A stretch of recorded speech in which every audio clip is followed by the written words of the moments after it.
Chers amis, je tenais à vous souhaiter un très chaleureux Shabbat Shalom depuis Yerushalayim, Ira Kodesh. J'espère que vous avez tous passé des très bonnes fêtes de Pessah, beaucoup de lumière spirituelle. Et après toutes les grandes fatigues et des préparations pour Pessah, j'espère que vous avez pu vous reposer suffisamment durant la fête. Notre parashat Shmini, Dieu se dévoile au peuple d'Israël, enfin le temple est construit, et Dieu se dévoile au peuple d'Israël. Et Moshe Rabbeinu dit à Aaron, à Cohen, va, amène ton sacrifice sur l'autel. Rashi sur place explique pourquoi Moshe doit lui dire vas-y. Aaron avait honte. Et Moshe lui a dit, pourquoi tu as honte? C'est pour cela que tu as été choisi. Le Torah de Kohanim, c'est un commentaire des Tanaïm, l'époque, il y a 2000 ans, dit que Aaron avait peur de se rapprocher de l'autel parce que l'autel ressemblait à un taureau. Le taureau, c'est le père du veau. Or, Aaron Cohen était un homme d'une pureté extraordinaire, Cohen Gadol. Il y avait un seul péché qui pouvait se reprocher, celui d'avoir participé. Il a voulu faire attendre le peuple d'Israël que Moshe arrive, il ne faut pas qu'il fasse le veau d'or, donc il a participé à la fabrication du veau d'or. Et c'est le seul péché qu'il avait. Et il avait honte, comment je peux aller maintenant sur l'autel alors que moi j'ai participé au veau d'or? Alors Moshe Rabbeinu lui a dit, n'aie pas honte, c'est pour cela que tu as été choisi. Qu'est-ce que ça signifie? Le Ramban explique que c'est exactement pour cela que Dieu veut que tu ailles toi et pas un autre sur l'autel, parce que tu as une crainte de Dieu. Et tu as une pureté tellement grande que pour toi, ce péché que tu as fait te remplit la tête sans cesse. Tu es obnubilé par cela. C'est un signe de grande pureté de cœur, c'est un signe de grande crainte de Dieu. C'est pour cela que tu as été choisi.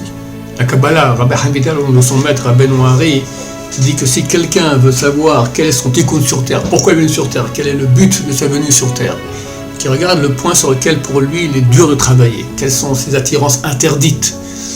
C'est là-dessus spécialement qu'il doit travailler parce que c'est son grand tikkun ici sur terre. Et voilà, nous chers amis, on est à la fin de l'histoire, on espère que la Géoula sera encore ce mois-là, le mois de Nissan, on a encore quelques jours, Bezrat Hashem. On vit l'époque la plus folle de l'histoire où le mal se déchaîne, et c'est pas un point, je crois sur tous les points on doit travailler, sur les envies corporelles, sur la fierté, sur la colère, sur la paresse. Chacun de nous, enfin je parle pour moi-même, d'accord, on a beaucoup de raisons pour lesquelles on est venu ici sur terre, mais Dieu ne nous demande pas de terminer et d'être parfait, de travailler, de faire notre maximum dans ce sens-là, et il faut faire vite. Comme je vous l'ai dit, j'espère encore que la Géoula viendra ce mois de Nissan. C'est écrit qu'en sortant de 7e année, Mashiach revient, et toute l'année va dans ce sens, c'est-à-dire qu'on est encore dans l'année où on sort de 7e année. Les sages israéliens ont dit que le mois de Nissan ont été sauvés, le mois de Nissan on va être sauvé. On espère, il y a encore quelques jours.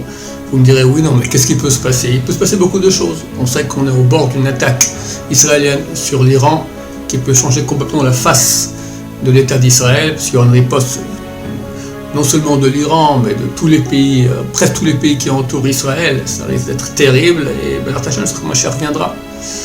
Donc on doit se renforcer beaucoup, chers amis, et même si c'est pas dans ces jours-ci, c'est très très proche, tout le monde sent que le monde est au bord d'une 3e guerre mondiale. Quelqu'un m'a envoyé hier que Trump, il a mis son Twitter 3e guerre mondiale, voilà, sans aucun message. Donc voilà, ces gens savent qu'est-ce qui se passe, on est très proche de la fin.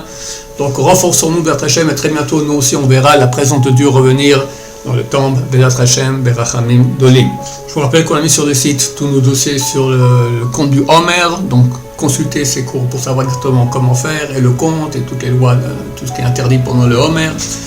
Bezrat Hashem, que Dieu change bientôt ces jours de deuil en jours de grande joie, et il ne me reste plus qu'à vous souhaiter un Shabbat Shalom, plein de bonheur, plein de présence divine, plein de prières avec beaucoup de sincérité et attention pour que la Géoula vienne rapidement.